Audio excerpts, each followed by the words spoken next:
सोचो एक अकेली लड़की एक ऐसी अनजान जगह आंखें खोलती है जहां सिर्फ खामोशी, हवा में खून की बू और एक डर जिसे वो समझ भी नहीं पा रही है। और तभी अचानक से उसके पीछे एक मास्क पहने आदमी आता है। क्या ये सपना था? नहीं, ये एक गेम है, द फ्यूरीज का गेम, जिसमें सिर्फ एक ही रूल है, या तो मार दो या मर जाओ। नमस्ते दोस्तों, आप देख रहे हैं फिल्मी टॉक्स और आज हम लेकर आए हैं एक ऐसी हॉरर थ्रिलर मूवी जो ना सिर्फ डराती है बल्कि दिमाग को भी हिला देती है। नाम है द फ्यूरीज। 2019 की ये एक ऑस्ट्रेलियन स्लैशर फिल्म है जिसमें 8 लड़की और 8 मास्क पहने मॉन्स्टर के बीच चलती है एक blood shock deadly survival game. तो आज हम करेंगे इस मूवी का fully breakdown point to point, हर ट्विस्ट, हर किल और हर हिडन मैसेज के साथ। तो सीट बेल्ट बांध लो क्योंकि ये कहानी सिंपल हॉरर नहीं, एक साइकोलॉजिकल टूर है।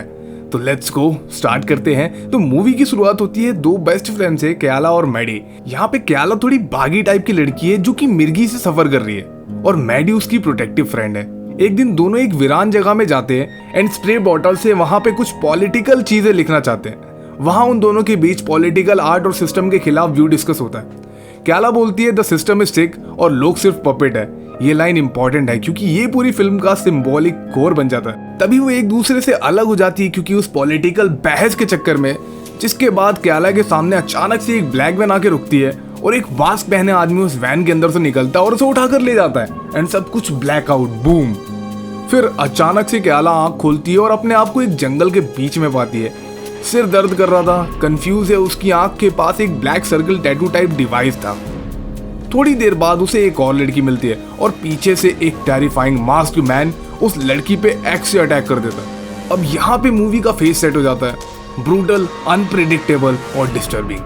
क्याला समझने लगती है कि ये एक स्ट्रेंज गेम है जिसमें हर लड़की का एक किलर है जिसे बीस्ट बोला जाता है और हर बीस्ट अपनी लड़की को प्रोटेक्ट करता है जब तक वो जिंदा है। अगर लड़की मर गई तो बीस्ट किसी और लड़की को अटैक कर सकता है। यानी हर प्लेयर एक जानी अनजानी पेयरिंग सिस्टम में एक प्रोटेक्ट करता है, बाकी मारना चाहता है। जंगल में क्याला कुछ और लड़कियों से भी मिलती है। रोज एक स्ट्रॉन्ग लड़की type, Sina scared but logical, Alice confuse and emotional, Maddie भी बाद में मिलती है। ये बहुत बड़ा ट्विस्ट है। उन सबको स्लोली पता चलता है कि उनके साथ कुछ एक्सपेरिमेंट्स किए गए हैं और हर किसी के हेड में एक एक्सप्लोडिंग डिवाइस लगाया गया है। एंड उन्हीं में से एक लड़की भागने की कोशिश करती है उस जंगल से, लेकिन लिटरली उसका हेड एक्सप्लोड हो जाता है। एक लड़की को बीस्ट इतना ब्रूटली तरीके से मारता है, उसका आधा फेस उड़ जाता है। Zoom shot, loud impact, blood splash. Movie यहाँ से स्लैशर मोड में चली जाती है। एंड तभी हम देखते हैं एलिस जो एक लड़की थी उसको अपने बीस्ट के साथ मिसअंडरस्टैंडिंग हो जाती है और बीस्ट उसे अननेसेसरीली मार देता है। यहाँ से एक थीम उभर के आती है, द बीस्ट फॉलोस रूल, पर सिस्टम उनका भी यूज कर रहा है। अगले पार्ट में क्याला और मैडी के बीच इमोशनल कॉन्फ्लिक्ट होता है। रोज का लीडरशिप ट्विस्ट आता है, क्याला का transformation from victim to survivor and the final thing, who is behind the Furies. And उसके बाद जंगल में एक कोने में क्याला को मैडी मिलती है, उसकी वही बेस्ट फ्रेंड जिसको उसने खो दिया था। लेकिन शॉक ये होता है कि मैडी डर से पागल हो चुकी होती है। उसे भरोसा नहीं होता क्याला असली है या फिर नकली। वो एक लाइन को बार बार दोहराती है, दे आर वॉचिंग एवरीथिंग। यहाँ पे मूवी का साइकोलॉजिकल एंगल डीपन हो जाता है। मैडी के व्यवहार से लगता है कि ये सिर्फ गेम नहीं है बल्कि एक रियलिटी एक्सपेरिमेंट है, जैसे कोई ट्विस्टेड ऑनलाइन स्ट्रीम। एंड तभी हम देखते हैं क्याला खुद भी जंगल से बाहर जाने की कोशिश करती है, बट उसके हेड पे लगा वो डिवाइस उसको बिल्कुल भी बाहर नहीं जाने देता है क्योंकि यहाँ पे हर जगह सिर्फ एक सेंसर है। तभी हम देखते हैं कि क्याला का जो बीस्ट है जो कि उसे प्रोटेक्ट करता है, वो यहाँ पर एक अननोन लड़की को बहुत बुरी तरीके से एक्स फेंक के मारता है। एंड यहाँ पे क्याला उसको बचाने की कोशिश करती है। तभी हम देखते हैं कि उस लड़की का भी बीस्ट आ जाता है एंड वो क्याला के बीस्ट को मारने की कोशिश करता है, बट यहाँ पे एट द एंड क्याला का बीस्ट जीत जाता है। बट अच्छी बात ये थी कि इन सब के बीच क्याला उस लड़की को बचा कर ले आती है एंड वहां पे उसे एक ट्री में छुपा देती है और कहती है कि मैं मदद लेके आती हूँ, तब तक तुम यहीं पे एकदम सेफ एंड सिक्योर रहो और बिल्कुल भी आवाज मत करना। शीना जो कि एक और लड़की जो क्याला को मिली थी, वो एक शार्प लोग के जंगल में फंस जाती है और तब उसके पीछे उसका ओन बीस्ट आता है। क्याला ट्राइज टू हेल्प लेकिन तब तक देर हो चुकी थी। शीना को ब्रूटली स्लिट किया जाता है और कैमरा सीन को डिस्टर्बिंगली लंबे टाइम तक दिखाया जाता है। यहाँ पे एक बात तो साफ हो जाती है, सिस्टम इमोशन नहीं मानता, सिर्फ गेम के रूल्स चलते हैं। अभी क्याला को पूरी तरीके से समझ में आ चुका था कि ये सिर्फ एक डेथ गेम है।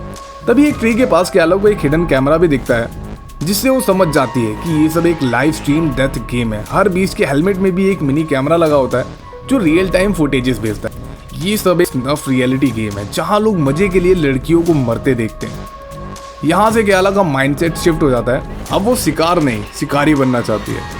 अब क्याला एक प्लान बनाती है। वो अपने बीस्ट को अटैक करती है और उसे क्लेवरली ट्रैप कर लेती है। एक सीन में क्याला उस बीस्ट को कंफ्यूज कर देती है, उसका मास्क उतार देती है और उसके हथियार से उसी को मार डालती है। यहाँ से क्याला का आर्क शुरू होता है, विक्टिम से विलेजेंड तक। एक जगह क्याला को रोज मिलती है। इनिशियली रोज हेल्प करने वाली लगती है, लेकिन ट्विस्ट आता है जब पता चलता है कि रोज एक्चुअली सिस्टम का पार्ट है।